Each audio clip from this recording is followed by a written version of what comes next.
So talking about how it's a different landscape, how's working as an outside consultant? Expand on that a little bit. How do you find being the outsider different from working as part of the management team inside the company? What are some of those key differences for you?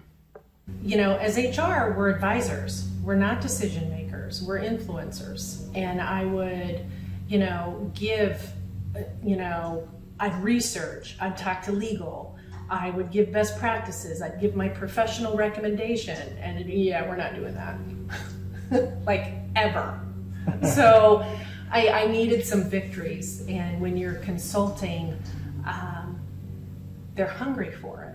Yeah. And they will listen, and it's a very different landscape.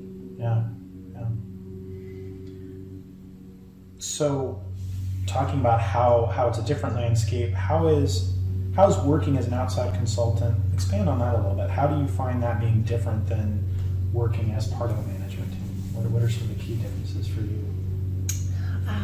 Well, the flexibility, the grind, years of, getting to work at 8 o'clock and getting the kids out the door and back to back meetings, and just the grind, the fear of losing my job at certain points in time. So not having that is really liberating.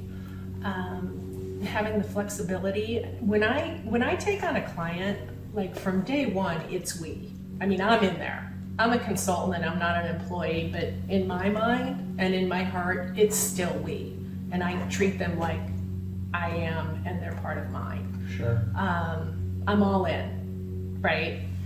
And, but to be able to be objective and to be able to I tend to be direct, and consulting is more conducive to that than being in-house. Yeah, I found something similar where most of my career I've always been on the outside, being either in public accounting or consulting. I've had occasional opportunities to work for short periods of time, actually inside companies, working kind of with the client side by side like I'm a member of their management team. But we're talking like 6 months to a year at a time kind of thing, not multiple years.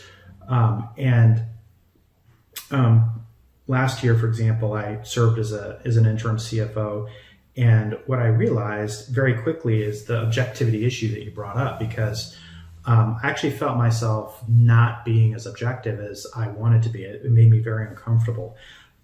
It wasn't the way I was used to working, and because I was becoming more and more dependent by being at the client site, sitting at a desk every day with my peers in the management team, with the client, and feeling the issues that they were going through. They were going through financial turmoil at the time, which was why I was there, was to kind of help negotiate with banks and deal with and kind of get the financial reporting in a place that we could actually discuss, talk turkey with banks, so to speak.